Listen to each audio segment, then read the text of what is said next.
Last time का revise कर लिया था मैंने। एटॉमिक रेडियस में आपको दो केस बताए थे, नोबल गैसेस का और बोरोन फैमिली का, बोरोन और गैलियम और एल्यूमिनियम का। ठीक है, ये दो केस हमने लास्ट टाइम कर लिए थे। बाकी दो और केस हैं। गैलियम और एल्यूमिनियम का मैंने आपको रीजन लिखवाया था, डी ऑर्बिटल कॉन्ट्रैक्शन, क्योंकि 3D सीरीज फोर्थ पीरियड में गैलियम आ रहा था, और फोर्थ पीरियड में अगर गैलियम आ रहा है तो वो 3D सीरीज में, उसमें डी के अंदर इलेक्ट्रॉन है और डी में डिफ्यूजन बहुत ज्यादा है। ठीक है, स्क्रीनिंग इफेक्ट कम है डी का, तो इसलिए उसमें रेडियस क्या हो गई थी, कम हो गई थी, कॉन्ट्रैक्ट हो गई थी, इसलिए उसको डी ऑर्बिटल कॉन्ट्रैक्शन कह रहे थे। नोबल गैसेस में रीजन था कि वेंडरवॉल फोर्स बहुत वीक होता है, तो वेंडरवॉल रेडियस उसके लिए डिफाइन होती है, जो कि सबसे ज्यादा जिसकी वैल्यू होती है। फिर हम आज इसमें पढ़ेंगे कि डी ऑर्बिटल में और भी क्या एक्सेप्शन आते हैं एटॉमिक रेडियस में, और उसके बाद हम नेक्स्ट पीरियोडिक प्रॉपर्टी को स्टार्ट करेंगे। ठीक है, इतना क्लियर है? तो लास्ट टाइम इतना कुछ हो गया था, है ना।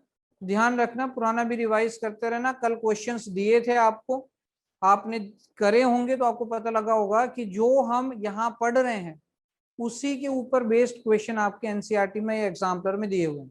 एक बार एनसीईआरटी खत्म कर लो, फिर एग्जाम्पलर के भी आपको क्वेश्चंस दूंगा। कल के क्वेश्चन किए थे कि नहीं? अपना क्या है कि एक बार अगर चैप्टर खत्म होगा तो एक साथ फिर सारे क्वेश्चंस को डिस्कस करेंगे। एनसीईआरटी के जितने क्वेश्चन है वो साथ में डिस्कस करेंगे।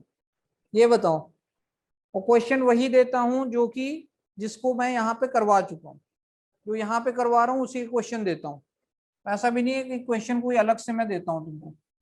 कल वाले हो गए थे, बोलो कल वाले हुए थे कि नहीं क्वेश्चन? क्वेश्चन हो गए थे बेटा। डेली का काम डेली क्या करो, एक तो तुम लोग, नहीं तो बाद में बहुत दिक्कत आ जाएगी, फिर काम बहुत बढ़ जाएगा। 11th-12th का सिलेबस बहुत ज्यादा है, 9th-10th से उसको कंपेयर मत करना। 2 महीने में सिलेबस खत्म हो गया फिर रिविजन हो रहा है, ऐसा कुछ नहीं है यहाँ पे। 11th-12th का सिलेबस बहुत ज्यादा है, तो सिस्टमेटिक तरीके से डिसिप्लिन होकर के जैसा जैसा आपको बताया जा रहा है वैसे वैसे कर लो, फॉलो। ठीक है, डेली के डेली क्वेश्चन सॉल्व किया करो। 10-10 क्वेश्चन देता हूँ मैं जब भी मेरा लेक्चर लगता है। ठीक है, उसको बनाया करो। थर्ड पॉइंट ये है, एटॉमिक रेडियस में पहले बता दूं एक्सेप्शन पढ़ रहे थे, पहले वंडरवॉल वाला पढ़ा था हमने, दूसरा हमने पढ़ा था डी ऑर्बिटल कॉन्ट्रैक्शन। थर्ड यहाँ पे हम पढ़ रहे हैं radius of 3D series elements. Radius of 3D series elements. अब देखो 3D सीरीज वैसे तो हम इसको बाद में भी पढ़ते हैं, ये क्या होता है कि +2 में डी ब्लॉक एलिमेंट्स एक चैप्टर है, डी एंड एफ ब्लॉक, उसमें भी ये चीज दोबारा से आपकी रिवीजन होगी कि radius of 3D series elements. इसको देखो यहाँ ध्यान से, 3D सीरीज में क्या होगा, 3D सीरीज का मतलब मैं फोर्थ पीरियड की बात कर रहा हूँ। ये छोटी छोटी चीजें क्लियर रखना, मैं फोर्थ पीरियड की बात कर रहा हूँ, और फोर्थ पीरियड का मतलब 3D सीरीज की मैं बात कर रहा हूँ। ठीक, इसके अंदर कौन कौन से आएंगे? Scandium, titanium, vanadium, chromium, manganese, iron, cobalt, निकल, कॉपर, जिंक। अगर एटॉमिक नंबर की बात की जाए, एटॉमिक नंबर क्या क्या हो जाएंगे? एटॉमिक नंबर हो जाएंगे 21, 22, 23, 24, 5, 26, 27, 28, 29 और 30। ठीक है, कैसे हमने याद रखा था? Science teacher Vinita Kripalani madam Fevicol को नी छेड़ो जनाब। ठीक, अब इसमें रेडियस पढ़ना है।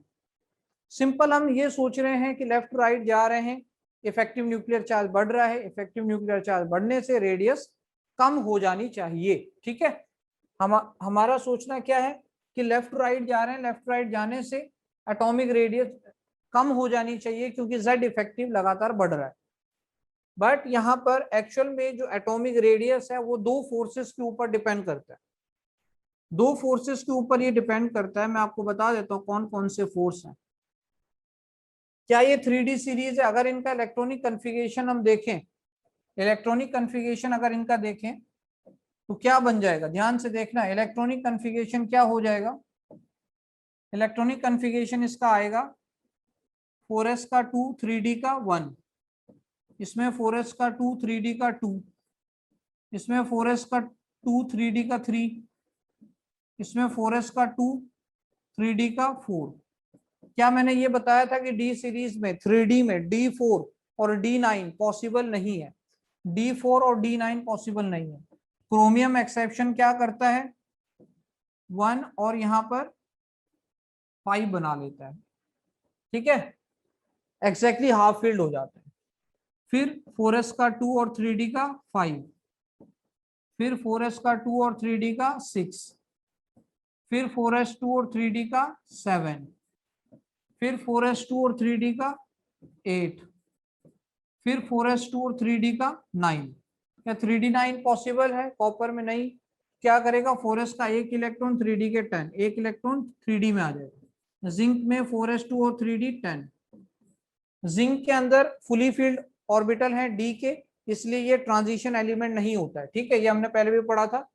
दो एक्सेप्शन यहाँ पे कॉपर और क्रोमियम को आपने ध्यान रखना है, जिनमें एस में एक एक है और डी में exactly half field and fully field है, ठीक है, ये तो पुरानी बातें हो गई। अब मैं यहाँ पर आपसे बात कर रहा था दो अलग अलग फोर्सेस की, ये हम ऑलरेडी सब कवर कर चुके हैं। दो फोर्सेस की बात मैं कर रहा था, कौन कौन से, फर्स्ट है, क्या हम यहाँ पे 3D में इलेक्ट्रॉन भरना स्टार्ट करें, 3D 1 2 3 5 5 6 7 8 10 10, ठीक है, इस तरीके से 3D में इलेक्ट्रॉन जा रहे हैं। अब डी में इलेक्ट्रॉन जा रहे हैं और लेफ्ट राइट भी हम जा रहे हैं, लेफ्ट राइट जाने से इफेक्टिव न्यूक्लियर चार्ज भी बढ़ता जा रहा है, तो दो फोर्सेस काम करेंगे। एक तो अट्रैक्टिव फोर्स लग रही है, attractive force on 4s electron, जो 4s के इलेक्ट्रॉन्स हैं उन पर एक अट्रैक्टिव फोर्स लग रही है, किसकी वजह से लग रही होगी, Z इफेक्टिव की वजह से, क्योंकि इफेक्टिव न्यूक्लियर चार्ज इधर जाते हुए बढ़ता जा रहा है, तो वो अट्रैक्टिव फोर्स उसके ऊपर लगती जा रही है। सेकंड, एक रिपल्सिव फोर्स लग रही है, रिपल्सिव फोर्स लग रही है किसकी वजह से, ऑन 4s इलेक्ट्रॉन्स पर, किसकी वजह से लग रही है, ये रिपल्सिव फोर्स किसकी वजह से लगेगी, जैसे जैसे आप 3D में इलेक्ट्रॉन को भरते जाओगे, 3D के इलेक्ट्रॉन जो इनर के इलेक्ट्रॉन है, इनर इलेक्ट्रॉन्स आउटर इलेक्ट्रॉन्स पे रिपल्शन लगाएंगे और उसकी रेडियस को बढ़ाने का काम करेंगे। तो repulsive forces on 4s electron किसकी वजह से, due to 3D electrons, 3D electrons की वजह से 4s के इलेक्ट्रॉन्स पर रिपल्सिव फोर्स लग रहा है, ठीक है, जैसे जैसे 3D में इलेक्ट्रॉन भरते जा रहे हैं रिपल्सिव फोर्स लगता जा रहा है। और अट्रैक्टिव फोर्स किस पे लग रहा है, 4s इलेक्ट्रॉन पे क्यों लग रहा है, Z इफेक्टिव उसमें लेफ्ट राइट इंक्रीज करता जा रहा है। तो अब इन दोनों फैक्टर्स के बेस पर हम यहाँ पे रेडियस को डिफाइन करेंगे। एक्चुअल में क्या हो रहा है कि जैसे जैसे हम इस साइड जा रहे हैं, जैसे मैं आपको बताऊं, इसको अगर हम फिलहाल यहाँ पे हटा दें, ठीक है, और हम देखें कि जैसे जैसे हम इस साइड जा रहे हैं तो इसमें एग्जैक्टली जिनकी सेम आ जाती है रेडियस, वो मैं आपको बता देता हूं एक बार। इन तीनों की रेडियस क्या है, सेम है, इनकी रेडियस सेम आ रही है तीनों की। इन तीनों की रेडियस क्या हो रही है, इधर रेडियस डिक्रीज कर रही है, सेम रह रही है, और फिर इंक्रीज कर रही है, फिर रेडियस इंक्रीज कर रही है, ठीक है। ये ट्रेंड हमने देखा कि पहले रेडियस डिक्रीज कर रही है, फिर 3 के लिए सेम आती है और फिर रेडियस इंक्रीज करती है। अब मुझे बताओ कि यहां पर जो फोर्स है वो कौन सा फोर्स डोमिनेंट होगा, मुझे आप एक बात बताओ, इन तीनों के लिए ये जो पहले डिक्रीज कर रहे हैं, इन तीनों के लिए कौन सा फोर्स डोमिनेंट होगा, अट्रैक्टिव फोर्स या रिपल्सिव फोर्स, इन तीनों के लिए कौन सा फोर्स डोमिनेट होगा, जो पहले 3 का रेडियस कम हो रहा है उसके लिए कौन सा फोर्स डोमिनेट है? अट्रैक्टिव फोर्स यहाँ पर डोमिनेट है। तो यहाँ पर जो अट्रैक्टिव फोर्स है भाई वो डोमिनेंट फोर्स है। अट्रैक्टिव फोर्स बहुत ज्यादा है किसके कंपैरिजन में? रिपल्सिव फोर्स के कंपैरिजन में। क्यों अट्रैक्टिव फोर्स क्यों ज्यादा है? क्योंकि यहाँ पर रिपल्सिव फोर्स कम क्यों है? बिकॉज 3D में इलेक्ट्रॉन कम है। जैसे जैसे हम आगे जाएंगे तो 3D में इलेक्ट्रॉन बढ़ते जाएंगे, उससे रिपल्शन बढ़ती जाएगी और रेडियस उसकी इंक्रीज होती जाएगी। क्या यहाँ पर हम कह सकते हैं कि यहाँ पर जो रिपल्सिव फोर्स है वो बहुत ज्यादा है? रिपल्सिव फोर्स बहुत ज्यादा है किसके कंपैरिजन में? अट्रैक्टिव फोर्स के कंपैरिजन। क्यों? क्योंकि 3D में इलेक्ट्रॉन देख रहे हो 7, 8, 10 3D में बहुत ज्यादा इलेक्ट्रॉन बढ़ रहे हैं। क्या ये सेम है? इसका मतलब यहाँ पर अट्रैक्टिव फोर्स और रिपल्सिव फोर्स लगभग इक्वल आ रहे हैं। अट्रैक्टिव और रिपल्सिव फोर्स लगभग सेम है।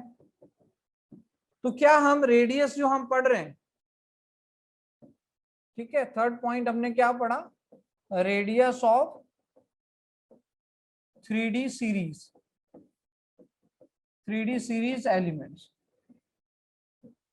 ठीक, क्या ये जो रेडियस है 3D सीरीज एलिमेंट्स की, ये दो फोर्सेस के ऊपर डिपेंड कर रही है। एक अट्रैक्टिव फोर्स है फोरस के इलेक्ट्रॉन्स पर, किसकी वजह से? न्यूक्लियस की वजह से। और एक रिपल्सिव फोर्स है न्यूक्लियस की वजह से, उसी को जेड इफेक्टिव कह रहे हैं। और एक रिपल्सिव फोर्स है on four s electron due to 3D electron. जो अंदर के इलेक्ट्रॉन बढ़ते जाएंगे तो बाहर के इलेक्ट्रॉन्स के लिए रिपल्शन ज्यादा क्रिएट करेंगे। ठीक है, ये पूरा का पूरा एक्सपेरिमेंटल डाटा है। अगर आप बुक में देखोगे तो सबकी रेडियस लिखी हुई है। इनकी 117 पिकोमीटर, इन तीनों की रेडियस बिल्कुल सेम आती है। ठीक, तो पहले डिक्रीज फिर सेम फिर इंक्रीज। ठीक, और रीजन क्या है? ये दो फोर्सेस पे डिपेंड कर रहा है। अगर आप बुक में पढ़ोगे प्रदीप में, एनसीईआरटी में, यही थ्योरी आपको मिलेगी। इन्हीं दोनों फोर्सेस के बारे में बताया हुआ है। क्लियर? क्या इतना क्लियर है? ये बताओ। आगे इसमें देखो क्या आता है कि फोर्थ और लास्ट कि रेडियस ऑफ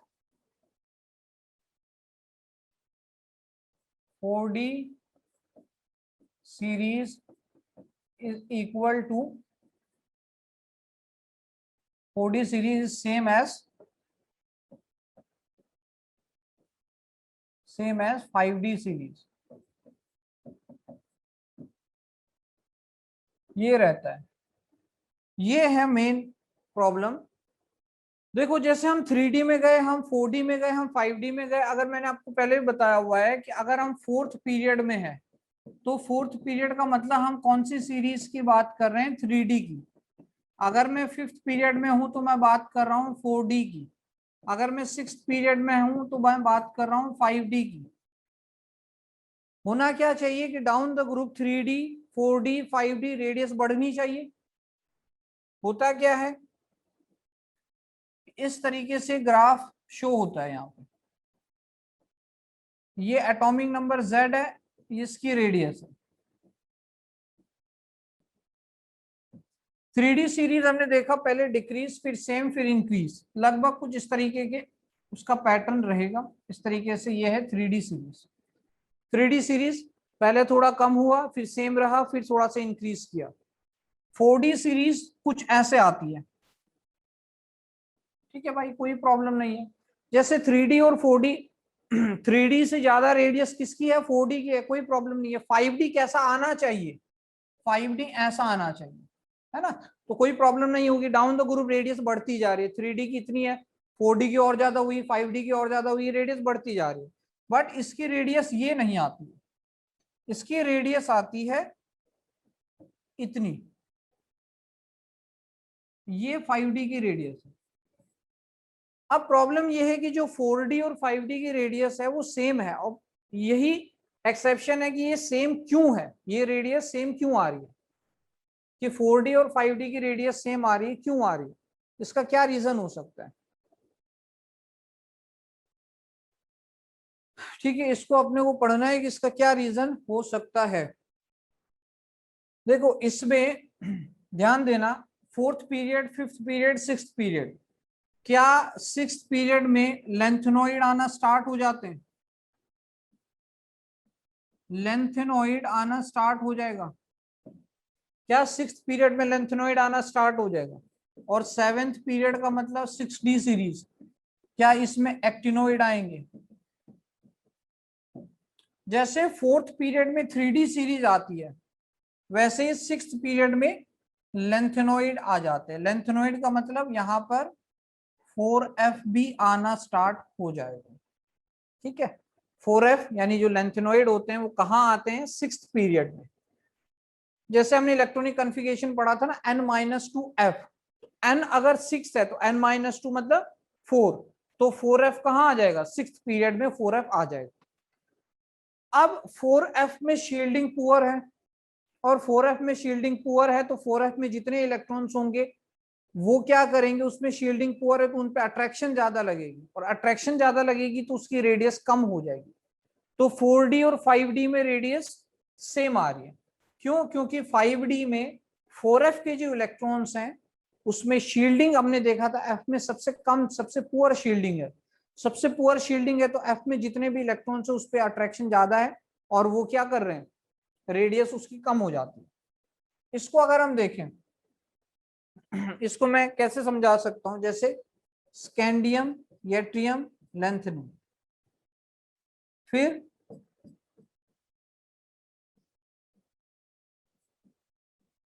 ठीक है ये था, ये हमने बनाया 4th पीरियड में, ये हमने बनाया 5th पीरियड में, ये हमने बनाया 6th पीरियड में।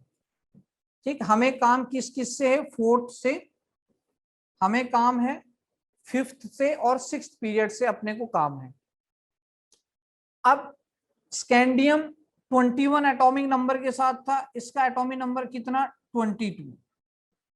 यट्रियम में कितना, +18 करना पड़ेगा अपने को, +18 करना पड़ेगा।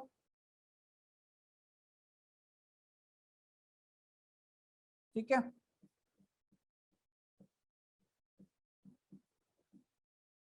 लेंथेनम कितना आ जाएगा, 57 आ जाएगा, आ जाएगा 56, और ये आ जाएगा आपका, इसमें 18 करना पड़ेगा, और फिर इसमें 18 करना पड़ेगा, 57,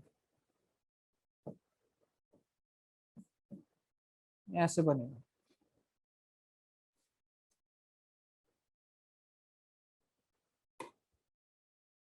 ठीक है भाई, तो ये कुछ इस तरीके से बना।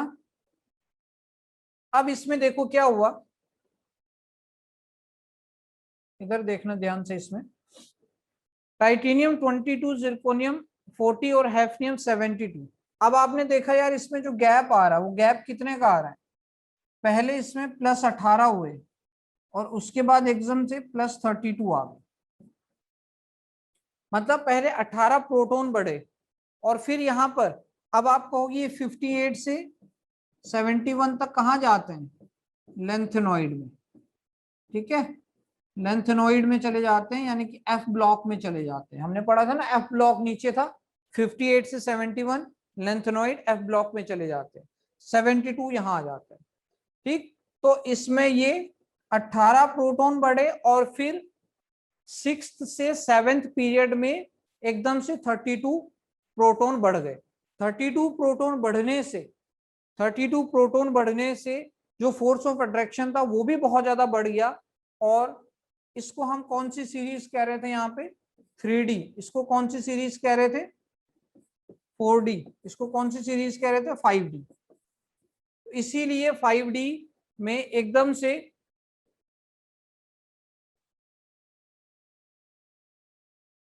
ठीक है, इसीलिए 5D में एकदम से 32 इलेक्ट्रॉन बढ़ने से उसका क्या हो गया, रेडियस कम हो गया। तो एक तो रीजन ये है कि इसमें फर्स्ट रीजन ये आ जाएगा कि इसके +32 increase in nuclear charge, nuclear charge में इतना ज्यादा इंक्रीज आया। और रीजन 2 क्या आ जाएगा, रीजन 2 आ जाएगा कि 4F electrons in 5D series, 5D series 4f के इलेक्ट्रॉन्स आ जाएंगे 5d सीरीज में, जिससे क्या होगा, उसका अट्रैक्शन, पुअर शील्डिंग की वजह से अट्रैक्शन और ज्यादा बढ़ जाएगा। तो ये दो रीजन दिए जाते हैं, ये दो रीजन इसमें दिए जाते हैं। ये बताओ क्या ये क्लियर है? देखो दो रीजन है इसमें। एक रीजन है कि जब हम 4d से 5d सीरीज में गए तो एकदम से 32 प्रोटॉन बढ़ गए, मतलब 32 प्रोटॉन का अट्रैक्शन बढ़ गया, ये ना 32 प्रोटॉन का अट्रैक्शन बढ़ गया, तो रेडियस उसकी क्या हो गई, डिक्रीज हो गई। दूसरा रीजन है कि अगर हम हैफनियम का इलेक्ट्रॉनिक कॉन्फ़िगरेशन लिखें तो उसमें 4f आएगा, और ऊपर अगर जिरकोनियम का लिखे तो उसमें 4f आएगा नहीं। तो 4f में इलेक्ट्रॉन्स रहने से क्या हुआ, स्क्रीनिंग इफेक्ट बहुत कम है 4f का, जिससे अट्रैक्शन बढ़ जाते हैं। डिफ्यूजन बहुत ज्यादा है ना, उससे अट्रैक्शन बढ़ जाती है, अट्रैक्शन बढ़ने से उसकी रेडियस कम हो जाती है। तो ये दो रीजन आते हैं जिससे हम एक्सप्लेन कर सकते हैं radius of 4d series, why radius of 4d series is same as 5d series. मुझे एक बात बताओ, जब हमने 3D में कॉन्ट्रैक्शन पढ़ा था, 3D की वजह से रेडियस कम हुई थी, तो उसको कहा था डी ऑर्बिटल कॉन्ट्रैक्शन। क्या इसको हम लेंथेनॉइड कॉन्ट्रैक्शन नाम दे सकते हैं? क्योंकि लेंथेनॉइड की वजह से एफ ब्लॉक की, ये एफ ब्लॉक में या 4f में इलेक्ट्रॉन आने की वजह से रेडियस कम हो गई, ठीक है, इसलिए दोनों की रेडियस सेम आ गई। क्या इसको हम लिख सकते हैं ड्यू टू लेंथेनॉइड कॉन्ट्रैक्शन? तो क्या हम इसको यहाँ पे लिख सकते हैं, लेंथेनॉइड कॉन्ट्रैक्शन, ठीक है, इसी को हम क्या कहते हैं, लेंथेनॉइड कॉन्ट्रैक्शन कहते हैं। ये वर्ड भी आपसे पूछा हुआ है पीछे क्वेश्चंस में। खैर आपको ये किसमें मिल जाएगा, नोट्स के अंदर इसकी अच्छी थ्योरी मैं दे दूंगा, उसमें भी यही है, बट जो थ्योरी है, जो इसकी डेफिनेशन वगैरह थ्योरेटिकल, इन दोनों को एक्सप्लेन किया हुआ है, दोनों रीजन को, वो लेंथेनॉइड कॉन्ट्रैक्शन है। तो लेंथेनॉइड कॉन्ट्रैक्शन का आप चाहे ये वाला रीजन लिखो या ये वाला रीजन लिखो, दोनों सेम ही है, दोनों को हम कहते हैं लेंथेनॉइड कॉन्ट्रैक्शन। क्यों? क्योंकि लेंथेनॉइड में आने की वजह से, यानी कि 6th पीरियड में आने की वजह से उसकी रेडियस क्या हो गई, कम हो गई, ठीक है। आप देख रहे हो कि दोनों की रेडियस सेम जा रही है। चाहे +32 प्रोटॉन बढ़ने का रीजन बताओ या फिर 4f इलेक्ट्रॉन का रीजन बताओ, दोनों को कहते हैं लेंथेनॉइड कॉन्ट्रैक्शन।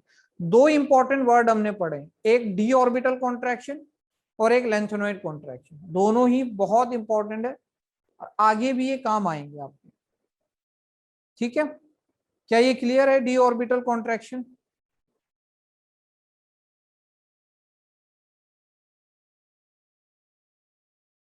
क्या डी ऑर्बिटल कॉन्ट्रैक्शन क्लियर है?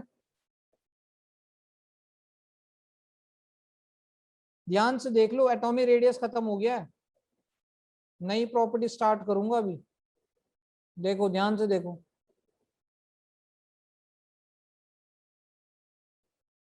ठीक है, डी ऑर्बिटल कॉन्ट्रैक्शन हम किसको कह रहे हैं,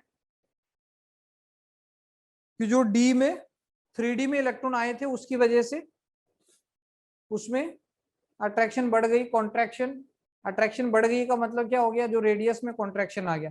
यहाँ पर लेंथेनॉइड कॉन्ट्रैक्शन किसको कह रहे हैं, कि ये जो लेंथेनॉइड, सबसे पहली बात तो आपको ये समझना जरूरी है कि लेंथेनॉइड कहाँ पर आते हैं, 6th पीरियड में लेंथेनॉइड आते हैं। क्या 6th पीरियड को हम 5D सीरीज कह रहे थे, यहाँ पे मैंने क्लियर लिखा हुआ है 6th period means 5D series, और 5D सीरीज या 6th पीरियड में लेंथेनॉइड जब आया तो लेंथेनॉइड में क्या हो गया, +32 प्रोटॉन का गैप आ गया, +32 प्रोटॉन से बढ़ गया, +32 प्रोटॉन बढ़ने से न्यूक्लियर चार्ज में बहुत ज्यादा इंक्रीज आ गया और रेडियस उसकी कम हो गई, 32 प्रोटॉन ने खींच लिए सारे इलेक्ट्रॉन। दूसरा रीजन कि जब हम 5D सीरीज में जाते हैं तो 4f में एंटर कर जाते हैं, ठीक है, और 4f में एंटर करने से जो f होता है उसमें डिफ्यूजन बहुत ज्यादा होता है, जिससे अट्रैक्शन उसका बढ़ जाता है और रेडियस कम हो जाती है। दोनों रीजन को हम कह सकते हैं लेंथेनॉइड कॉन्ट्रैक्शन। क्या ये दोनों स्लाइड क्लियर है? Radius of 3D series elements and radius of 4D same as 5D series, दोनों की प्रॉपर एक्सप्लेनेशन आपको डिटेल में अगर पढ़ना है तो नोट्स आपको मिल जाएंगे। ठीक है, वो शायद मैंने कंप्लीट ही दे दिया। खैर इनकी जरूरत आगे भी होगी तो मैं रिवाइज बार बार करवाता रहूंगा जिससे आपको याद हो जाए। तो ये एटॉमिक रेडियस के बारे में था। एटॉमिक रेडियस में हमने क्या क्या पढ़ा कि डिफरेंट टाइप की एटॉमिक रेडियस पढ़ी, कोवेलेंट, वैन डर वाल, मेटालिक, आयनिक। उसके बाद हमने ट्रेंड देखे, बेसिकली क्या ट्रेंड है, लेफ्ट राइट डिक्रीज कर रही है, टॉप टू बॉटम इंक्रीज कर रही है। उसके फैक्टर पढ़े, जेड इफेक्टिव और नंबर ऑफ शेल्स, 2 फैक्टर थे। फिर हमने एक्सेप्शन केस देखे 4। ठीक, इस तरीके से आप जितने भी क्वेश्चन पीछे देखोगे सब इसी से रिलेटेड है। दूसरा, ध्यान से इसको देखना, ये बिल्कुल नया है, बिल्कुल नई प्रॉपर्टी है, आयोनाइजेशन एनर्जी या आयोनाइजेशन एंथैल्पी इसको कहते हैं। जो पुराने बच्चे हैं उनको ये नाम थोड़ा सुना सुना लग रहा होगा। ठीक है, उन्होंने पढ़ा हुआ है आयोनाइजेशन के बारे में, आयोनाइजेशन एंथैल्पी के बारे में।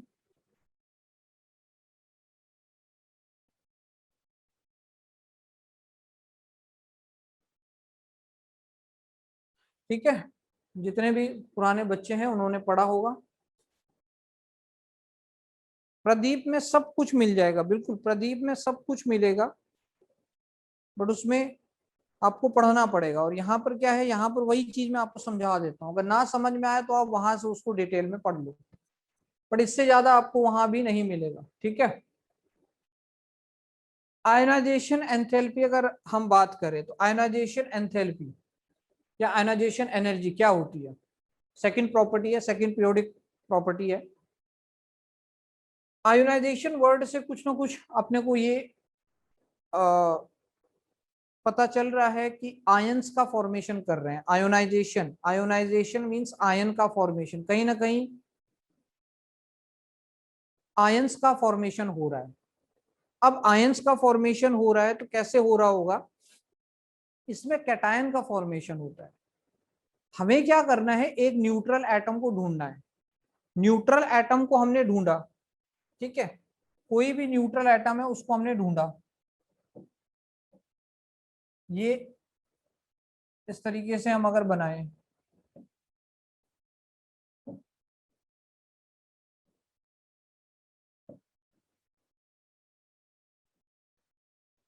ठीक है भाई, इस तरीके से हमने बनाया। अब ये अंदर क्या है, इसके ये न्यूक्लियस है, इसमें 3 अलग अलग शेल्स मेरे को दिखाई दे रही हैं, और तीनों शेल्स में नंबर ऑफ इलेक्ट्रॉन्स हैं 2, 8 और 2। सपोज पहले में 2 इलेक्ट्रॉन है, दूसरे में 8 इलेक्ट्रॉन है, 3, 4, 5, 6, 7, 8, और तीसरे शेल में 1 इलेक्ट्रॉन है। ठीक है, तीसरे शेल में 1 इलेक्ट्रॉन है। अब ये लास्ट शेल में क्या है, 1 इलेक्ट्रॉन है। हमको क्या करना है, ये एक गैसियस एटम है, ये अलग घूम रहा है। गैसियस एटम किसी के साथ बॉन्डेड नहीं है। हमने इसको किसी भी तरीके से, मतलब कोई मेथड हमने ऐसा लगाया, वो आगे बताऊंगा, कि उसकी वजह से ये एक गैसियस एटम की तरह घूम रहा है। हमने क्या करना है, इसको एनर्जी देनी है, इस गैसियस एटम को एनर्जी देनी है। ये जब एनर्जी एब्जॉर्ब करेगा, तो क्योंकि अंदर जो न्यूक्लियस है भाई उसमें पॉजिटिव चार्ज है, और सबसे अंदर वाले जो ऑर्बिटल, सबसे अंदर वाली शेल के जो दोनों इलेक्ट्रॉन है उनको तो बहुत स्ट्रांगली उसने अट्रैक्ट किया हुआ है, वो तो कहीं नहीं जा रहे। सेकेंड शेल के भी जो 8 इलेक्ट्रॉन है उनपे भी अट्रैक्शन बहुत ज्यादा है, बट जो वैलेंस शेल है, जो लास्ट वाली शेल है, उस पर अट्रैक्शन बहुत कम है। अट्रैक्शन बहुत कम है, तो अगर हम इसको एनर्जी दें, किसी भी फॉर्म में इसको एनर्जी दे रहे हैं, किसी भी फॉर्म में इसको एनर्जी दे रहे हैं, ये क्या करेगा, ये जो लास्ट वाला इलेक्ट्रॉन है ये एनर्जी को एब्जॉर्ब करेगा। ठीक, एनर्जी को एब्जॉर्ब करके बाहर निकल जाएगा। ठीक, एलिमिनेट हो गया, बाहर चला गया। अब फिलहाल ये जो एटम था ये किसका था, 281, मतलब ये क्या था, सोडियम था, सोडियम था ना ये 281। अब ये इलेक्ट्रॉन गया बाहर, इलेक्ट्रॉन गया बाहर, तो उससे क्या हुआ, Na का बन गया पॉजिटिव चार्ज 28, कैटायन बन गया। तो एक न्यूट्रल एटम से हमने कैटायन बनाया, किस तरीके से, उसको थोड़ी सी एनर्जी दी, और जो उसका सबसे लास्ट का इलेक्ट्रॉन था वो बाहर चला गया।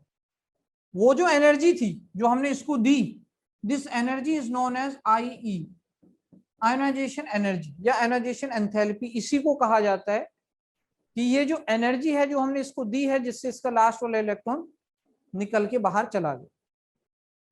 तो क्या हम इसको डिफाइन कर सकते हैं कि आयोनाइजेशन एनर्जी क्या होती है? It is the energy required, it is the energy required to release, it is the energy required to release or eliminate, ठीक है, it is the energy required to release or eliminate the outermost electron in a neutral gaseous atom, ठीक है, neutral gaseous atom to form cation, उससे हम क्या बना रहे हैं? कैटायन बना रहे हैं। तो ये क्या है? एक एनर्जी रिक्वायर्ड है, एनर्जी रिक्वायर्ड है। पहली बात, एनर्जी की इसमें जरूरत पड़ रही है, एनर्जी रिक्वायर्ड है, energy required, energy required to release outermost electron, outermost electron from an neutral gaseous atom to form, क्या बनाने के लिए? Cation, to form a cation. अब इसमें कुछ टर्म्स, हमें कुछ इंपॉर्टेंट टर्म्स देखने हैं। क्या हमें आउटरमोस्ट इलेक्ट्रॉन दिखाई दे रहा है? क्या ये एनर्जी रिक्वायर्ड है? ये एनर्जी देनी पड़ती है किसको? आउटरमोस्ट इलेक्ट्रॉन को। किसके आउटरमोस्ट इलेक्ट्रॉन को? From an neutral gaseous atom, gaseous atom होना चाहिए। अगर गैसियस नहीं है, कंबाइंड स्टेट में है, तो वो आउटरमोस्ट इलेक्ट्रॉन एनर्जी गेन नहीं कर पाएगा। अपने को गैसियस एटम चाहिए to form outermost electron from an neutral gases atom to form a cation. और फाइनली क्या बनता है? कैटायन बनता है। ये तो इसकी डेफिनेशन हुई। कुछ इसके बारे में मैंने आपको बताया कि आयोनाइजेशन एनर्जी क्या है, ठीक है। आयोनाइजेशन एनर्जी, आयोनाइजेशन एंथैल्पी की हम इसमें बात कर रहे हैं फिलहाल, ठीक है। आयोनाइजेशन एनर्जी, आयोनाइजेशन एंथैल्पी की हम बात कर रहे हैं। अगर मैं इसको रिप्रेजेंट करना चाहता हूं तो इसका रिप्रेजेंटेशन आएगा, इसका रिप्रेजेंटेशन क्या आएगा? Delta I H, this is ionisation enthalpy. Enthalpy का साइन एच आ जाता है और डेल्टा आई किसको रिप्रेजेंट कर रहा है? आयोनाइजेशन एंथैल्पी या आयोनाइजेशन एनर्जी को रिप्रेजेंट कर रहा है, ठीक है। क्या इतना क्लियर है?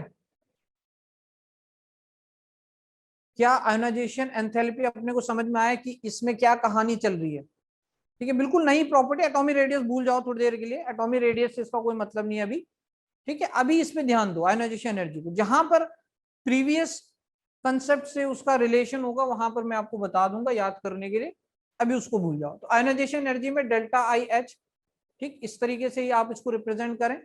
लिखने में शॉर्टकट कहीं का कहीं मैं आईई यूज कर देता हूं, ठीक है।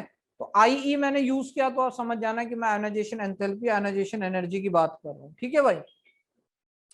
अच्छा, अब क्या इसको रिप्रेजेंट किया जा सकता है? मेरे मेरे पास क्या है? एक एम, एक मेटल है जो कि गैसेस स्टेट में, ठीक है, जो कि गैसेस स्टेट में है। मेटल एम है जो गैसेस स्टेट में है और मैंने इसको कौन सी एनर्जी दी? डेल्टा आई एच एनर्जी दी। डेल्टा आई एच जितनी उसको चाहिए तो उतनी मैंने उसको एनर्जी दी। क्या ये एनर्जी गेन करने के बाद कैटायन बनेगा और एक इलेक्ट्रॉन को बाहर निकाल लेगा? क्या यही हो रहा है इसमें? जो हम अभी पढ़ रहे हैं, क्या हमने यही पढ़ा जो इस इक्वेशन में लिखा हुआ है? ठीक है, जो इस इक्वेशन में लिखा हुआ है, क्या हमने यही कहानी को इस इक्वेशन से रिप्रेजेंट कर दिया?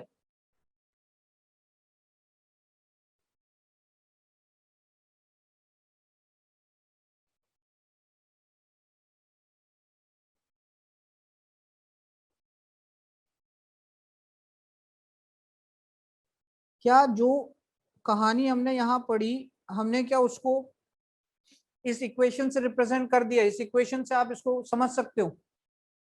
क्लियर? ठीक है, अब देखो नेक्स्ट स्लाइड में क्या करना है हमने। यूनिट्स की अगर थोड़ी बहुत बात कर ली जाए, किलो जूल पर मोल, किलो जूल पर मोल। भाई एनर्जी दे रहे हैं कितनी एनर्जी दे रहे हैं, 6000 किलो जूल पर मोल, 2000 किलो जूल पर मोल, 1500 किलो जूल पर मोल, कुछ तो उसकी यूनिट आनी चाहिए ना। ठीक है, कुछ तो उसकी यूनिट आनी चाहिए, बिल्कुल उसकी यूनिट आनी चाहिए किलो जूल पर मोल में। अब या फिर आप यूज करो किलो कैलोरी पर मोल के लिए जा रहा है, मतलब पर मोल एटम के लिए, सोडियम का 1 मोल, मैग्नीशियम का 1 मोल, इसके न्यूमेरिकल भी हैं 2-4, ठीक, पर मोल के लिए, या फिर इलेक्ट्रॉन वोल्ट पर एटम। ठीक, जैसे हम यूज करते हैं आयोनाइजेशन एनर्जी और आयोनाइजेशन एंथैल्पी का, वैसे ही एक टर्म होता है आयोनाइजेशन पोटेंशियल। आयोनाइजेशन पोटेंशियल ये क्या होता है, आपने स्ट्रक्चर ऑफ एटम में 9th क्लास में पढ़ा होगा, डिस्चार्ज ट्यूब एक्सपेरिमेंट। ठीक, डिस्चार्ज ट्यूब जिसके अंदर इलेक्ट्रॉन प्रोटॉन न्यूट्रॉन की डिस्कवरी हुई थी, तो उसमें आपने पढ़ा होगा कि हम क्या करते हैं, आयोनाइजेशन पोटेंशियल में एक मिनिमम पोटेंशियल डिफरेंस हम रखते हैं डिस्चार्ज ट्यूब के अंदर, जिसमें वो कैटायन बन पाए, उसको हम, उस पोटेंशियल को कहते हैं आयोनाइजेशन पोटेंशियल। अगर मैं यहाँ पर आपको डेफिनेशन प्रॉपर बताऊं, क्योंकि इसमें पूछा तो नहीं जाता है ये, खैर, it is the minimum potential difference required to remove the most loosely या required to remove the valence electron, मतलब मिनिमम पोटेंशियल डिफरेंस कहा जाता है, minimum potential difference in a discharge tube, in a discharge tube to remove, किसको remove करना है, to remove outer most electron, to remove the outer most electron, खत्म। Ionization potential को आप इससे देख सकते हैं, आईपी से इसको रिप्रेजेंट करते हैं। तो यूनिट्स की तरफ आते हैं, किलो जूल पर मोल, किलो कैलोरी पर मोल, इलेक्ट्रॉन वोल्ट पर एटम। फिलहाल क्या करना है, इसको अगर न्यूमेरिकल आता है तो न्यूमेरिकल आने के, न्यूमेरिकल में ये जरूरी नहीं है कि आपको इसी यूनिट में दिया जाए, आपको किसी भी यूनिट में वो दिया जा सकता है। अपने को बस ये नोट करना है, यहाँ पे मैं आपको लिखवा देता हूँ,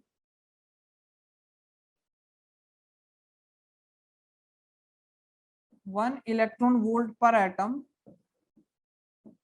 23.6 और 23.06 किलो कैलोरी पर मोल इक्वल होता है 96.04 या फिर 96.4 किलो जूल पर मोल।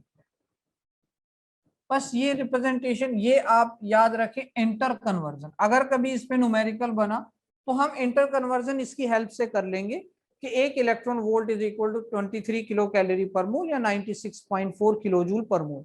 इसकी न्यूमेरिकल भी करवाऊंगा लास्ट में, तो बस आप इतना ये याद रखें, इंटर कन्वर्जन करने के काम आएगा, ठीक है, 1 इलेक्ट्रॉन वोल्ट पर एटम। ठीक है भाई, अब हमने ये किया,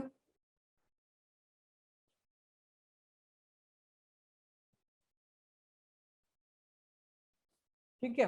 अब आप ये देखिए कि हमने एक इक्वेशन लिखी थी, हमने एक इक्वेशन लिखी थी कि m गैसियस में था कोई भी मेटल, हमने उसको क्या दिया, कुछ एनर्जी उसको दी, कुछ एनर्जी उसको दी, जिससे वो किस में बदल गया, m पॉजिटिव गैस में बदल गया और 1 इलेक्ट्रॉन उसने बाहर निकाल लिया, ठीक है। इसमें कितनी एनर्जी यूज हुई उसको हमने लिखा डेल्टा IH1, डेल्टा IH1, ठीक, डेल्टा IH1। सीधा एग्जांपल से समझाता हूं आपको, ये तो फिर रिप्रेजेंटेशन तो हमने कर ही लिया, एग्जांपल से समझाता हूं। एल्यूमिनियम 283 सबको पता है, एल्यूमिनियम एटॉमिक नंबर 13 में था, 283 में कहीं पे एल्यूमिनियम गैसियस एटम में घूम रहा था, ठीक है। हमने एल्यूमिनियम का क्या बनाया, गैसियस स्टेट में हमने उसको बनाया। अब गैसियस स्टेट में वो घूम रहा है 283, हमने क्या किया, उसको एनर्जी दी, और एल्यूमिनियम +1 में चेंज करवा लिया, मतलब अब यू क्या हो गया 282 हो गया, एक इलेक्ट्रॉन उसका बाहर निकला और इसके लिए जितनी एनर्जी की रिक्वायरमेंट हुई उसको हमने क्या कहा, डेल्टा IH1। ठीक, H1 मतलब पहला इलेक्ट्रॉन निकालने के लिए कितनी आयोनाइजेशन एनर्जी की जरूरत पड़ी।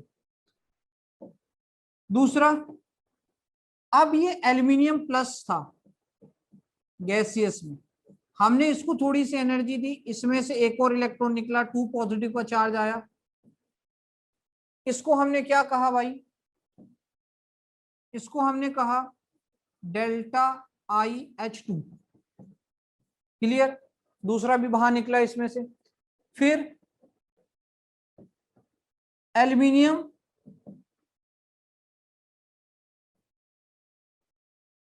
फिर क्या हुआ कि एल्यूमिनियम 2 पॉजिटिव था अपने पास गैसियस में, हमने एक और इलेक्ट्रॉन बाहर निकाल लिया, एल्यूमिनियम 3 पॉजिटिव बन गया, एक इलेक्ट्रॉन और बाहर गया, और इसको हमने कहा कि ये क्या है भाई, डेल्टा IH3। डेल्टा IH1 पहले इलेक्ट्रॉन को बाहर निकालने के लिए जो एनर्जी दी, डेल्टा IH2 दूसरे इलेक्ट्रॉन को बाहर निकालने के लिए, H3 तीसरे इलेक्ट्रॉन को बाहर निकालने के लिए। ठीक है, अब आप मुझे ये बताइए कि इसमें जो ऑर्डर होगा कि कौन सी एनर्जी इसमें ज्यादा होगी, डेल्टा IH1 ज्यादा होगी या डेल्टा IH3 ज्यादा होगी। इसको हम कहते हैं successive ionization energies, successive ionization energies. बस मेरा क्वेश्चन ये है कि डेल्टा IH1 ज्यादा होगा कि डेल्टा IH3 ज्यादा होगा, क्या इसका ऑर्डर रहेगा।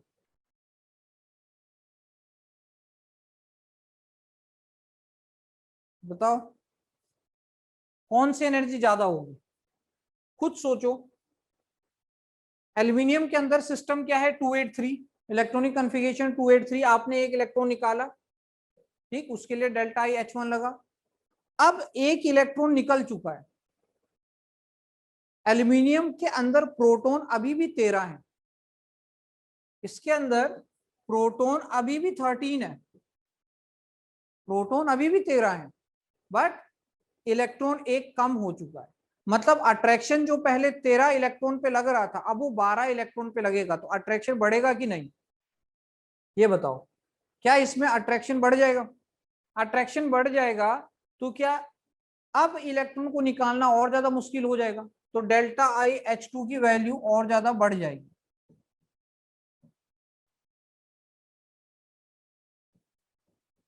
ठीक, अब अभी भी प्रोटॉन 13 है, बट इलेक्ट्रॉन आपने एक और निकाल दिया, अब उसमें अट्रैक्शन और ज्यादा बढ़ गया, क्योंकि जितना प्रोटॉन, अभी प्रोटॉन का नंबर तो कहीं चेंज नहीं हो रहा, इलेक्ट्रॉन कम होते जा रहे हैं, तो इलेक्ट्रॉन्स के ऊपर जो कम होता जा रहा है तो अट्रैक्शन बढ़ता जाएगा। अब आपने लास्ट वाला तीसरा इलेक्ट्रॉन निकालना है, अभी तक अट्रैक्शन उसका ऑलरेडी बहुत ज्यादा बढ़ चुका है, आपको बहुत एनर्जी देनी पड़ेगी तब जाके उसका तीसरा इलेक्ट्रॉन बाहर निकलेगा। सक्सेसिव आयोनाइजेशन एनर्जीज में आपने हमेशा याद रखना है, कोई भी एलिमेंट हो, कुछ भी हो, कोई भी कंडीशन हो, कि उसका सक्सेसिव आयोनाइजेशन एनर्जी बढ़ता रहता है। अगर मैं 4 इलेक्ट्रॉन की निकाल रहा हूं तो चौथे इलेक्ट्रॉन के लिए सबसे ज्यादा आयोनाइजेशन एनर्जी लगेगी, सबसे कम फर्स्ट वाले के लिए लगेगी, सेम एलिमेंट में। ठीक है, जैसे एल्यूमिनियम +1 था, +2 था, +3 था, तो +3 बनाने के लिए सबसे ज्यादा एनर्जी की रिक्वायरमेंट होगी।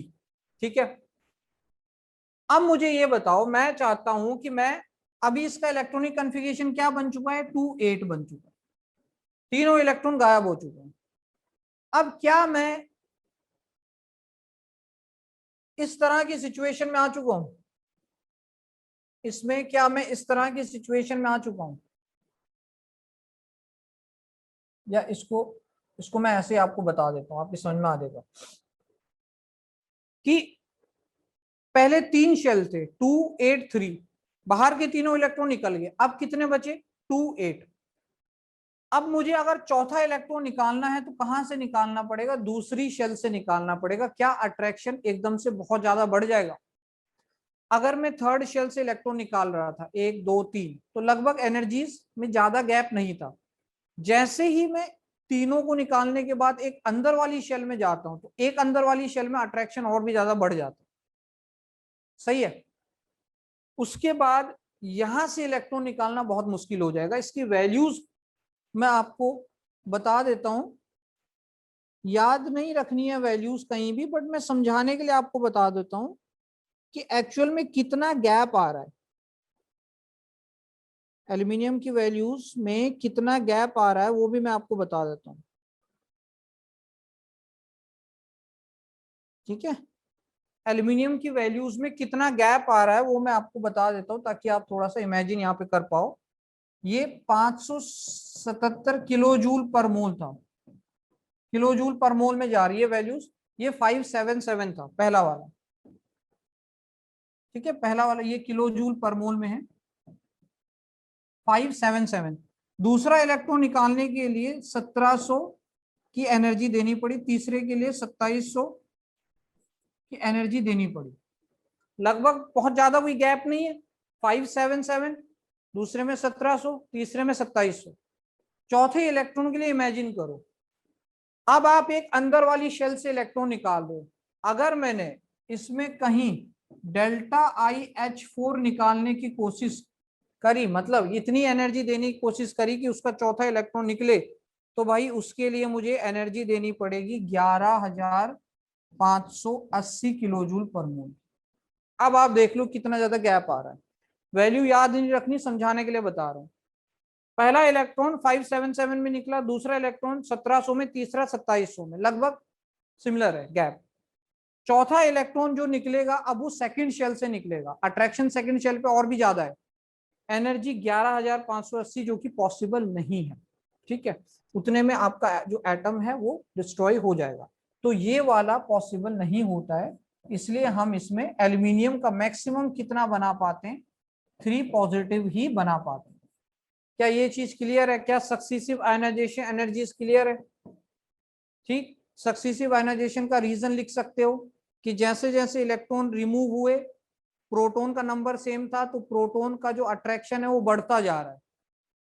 जब तीनों इलेक्ट्रॉन रिमूव हुए, हम सेकंड शेल में आए तो सेकंड शेल में अट्रैक्शन और भी ज्यादा था थर्ड शेल के कंपैरिजन में, तो इसलिए सेकंड शेल से कोई भी इलेक्ट्रॉन नहीं निकलेगा,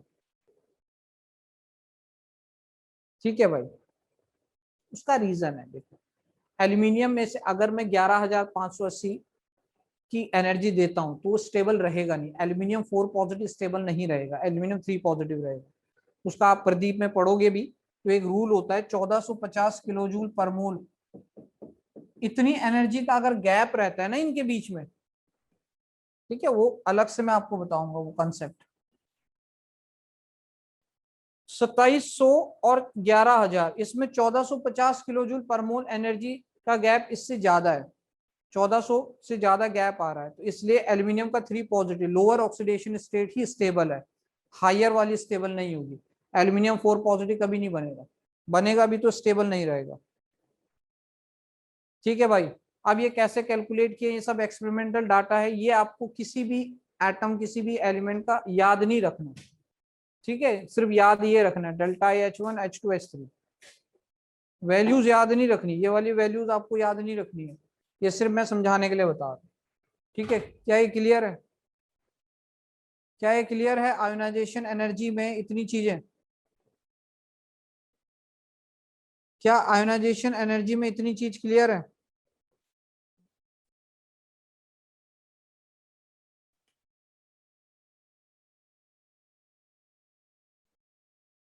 क्या यहां तक कुछ क्लियरिटी आई कि आयोनाइजेशन एनर्जी में क्या हो रहा होगा?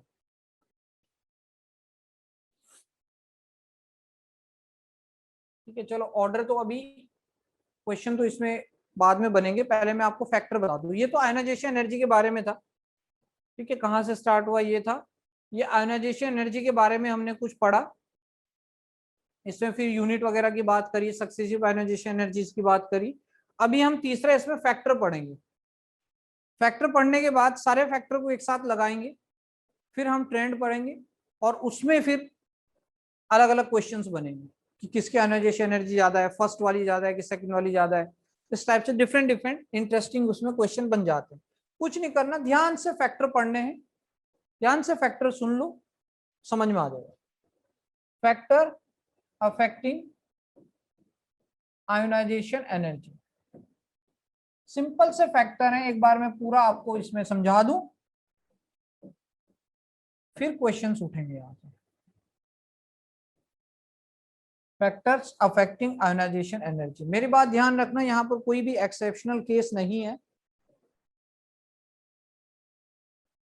एक्सेप्शनल केस क्यों नहीं है? क्योंकि जो भी ट्रेंड बनेगा वो एक तो कॉमनली जो ट्रेंड बन रहा है वो जेड इफेक्टिव पे बनता है, बट हम ढेर सारे फैक्टर इसमें पढ़ेंगे,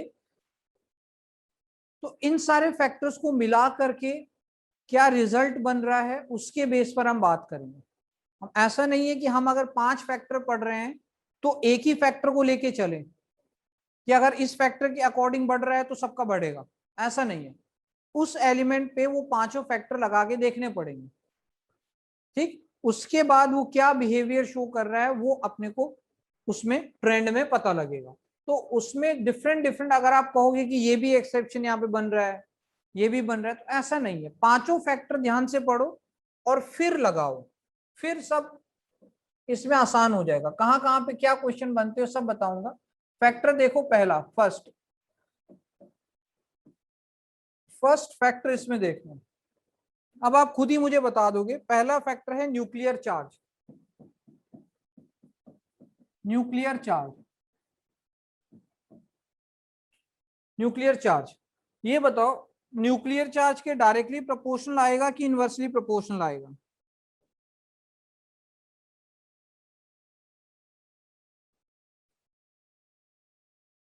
सिंपल बताऊंगा बिल्कुल।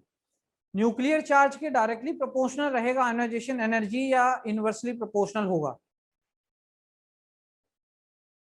बताओ। न्यूक्लियर चार्ज का मतलब force of attraction, force of attraction बहुत ज्यादा है, फोर्स ऑफ अट्रैक्शन बहुत ज्यादा है। तो फोर्स ऑफ अट्रैक्शन बहुत ज्यादा है, तो क्या लास्ट वाला इलेक्ट्रॉन आसानी से निकल पाएगा? इतना सोचो। न्यूक्लियर चार्ज ज्यादा है, फोर्स ऑफ अट्रैक्शन बहुत ज्यादा है, क्या लास्ट वाला इलेक्ट्रॉन आसानी से निकलेगा? ये बताओ। नहीं निकल पाएगा, नहीं निकल पाएगा ना आसानी से। तो न्यूक्लियर चार्ज में ये कह सकता हूं, nuclear charge is directly proportional to ionization energy. जितना ज्यादा न्यूक्लियर चार्ज होगा, लास्ट इलेक्ट्रॉन पे फोर्स ऑफ अट्रैक्शन उतना ही ज्यादा होगा, और उतनी ही ज्यादा एनर्जी उसको देनी पड़ेगी निकालने के लिए, तो आयोनाइजेशन एनर्जी की वैल्यू भी बढ़ेगी। क्या जनरली ऐसा लिखा जा सकता है? तो न्यूक्लियर चार्ज जितना ज्यादा, फोर्स ऑफ अट्रैक्शन उतना ज्यादा, और आयोनाइजेशन एनर्जी की वैल्यू उतनी ही ज्यादा आपको देनी पड़ेगी। प्रदीप खोलोगे उसमें इसका रीजन मिलेगा, सेम लैंग्वेज लिखी हुई है कि nuclear charge means force of attraction, when force of attraction increases, तो जो आउटर मोस्ट इलेक्ट्रॉन होगा उस पर अट्रैक्शन बहुत ज्यादा बढ़ जाएगी और वो आसानी से रिमूव नहीं होगा, ठीक। दूसरा, क्या एटॉमिक साइज और रेडियस इसका ट्रेंड आप जनरली प्रिडिक्ट कर सकते हो, डायरेक्टली और इनवर्सली? एटॉमिक साइज और रेडियस से बस इतना बता दो, डायरेक्टली प्रोपोर्शनल या इनवर्सली प्रोपोर्शनल?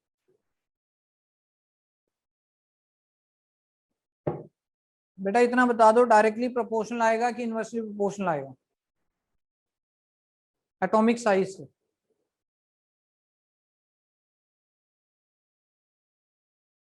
ठीक है, बहुत बढ़िया, इनवर्सली। एटॉमिक साइज बहुत बड़ा है, force of attraction last electron पे बहुत कम है, ठीक। Force of attraction last electron पे बहुत कम है, आयोनाइजेशन एनर्जी उसके लिए बहुत कम लगेगी। एटॉमिक साइज ज्यादा, आयोनाइजेशन एनर्जी कम। जितना छोटा एटॉमिक साइज उतना ज्यादा फोर्स ऑफ अट्रैक्शन, उतनी ज्यादा एनर्जी लगेगी इलेक्ट्रॉन को रिमूव करने के, ठीक। और सिंपल सिंपल से हैं।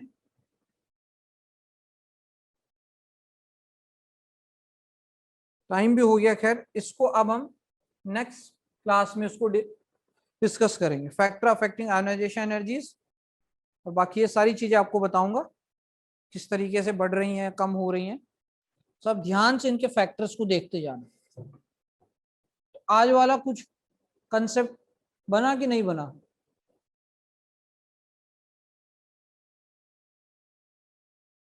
हाँ भाई, आज वाला कुछ कंसेप्ट बना नहीं बना, ये बताओ, है ना? तो इससे रिलेटेड जो भी क्वेश्चंस बनेंगे वो मैं आपको सेंड करूंगा। कल अपना आयोनाइजेशन एनर्जी फैक्टर्स ध्यान से पढ़ लो। फैक्टर ध्यान से पढ़ोगे ना, पीरियोडिक टेबल में फिर कोई प्रॉब्लम नहीं आएगी। कहीं से भी कोई भी एलिमेंट दिया, उसका रिलेशन आप फटाक से निकाल लोगे, अगर आपका फैक्टर यहाँ पे क्लियर है। इसके जितने भी फैक्टर हैं 5-6, वो सारे बताऊंगा, उसको ध्यान से सुन लो, फिर देखो आप कैसे ट्रेंड इसमें बना सकते हो। नोट्स इसके आगे के मिल जाएंगे, ये भी सेंड कर देता हूँ, और नेक्स्ट क्लास में फिर ये आगे इसको स्टार्ट करेंगे, ठीक है? चलो फिर बढ़िया से पढ़ते जाओ, डेली के डेली क्वेश्चन बनाते जाओ, जो भी क्वेश्चन दिए जा रहे हैं। लास्ट में जब चैप्टर खत्म होगा तो हम इसका कंप्लीट डिस्कशन कर लेंगे। क्लास रिकॉर्डिंग भी आज मिल जाएगी आपको, प्रीवियस भी मिल जाएगी।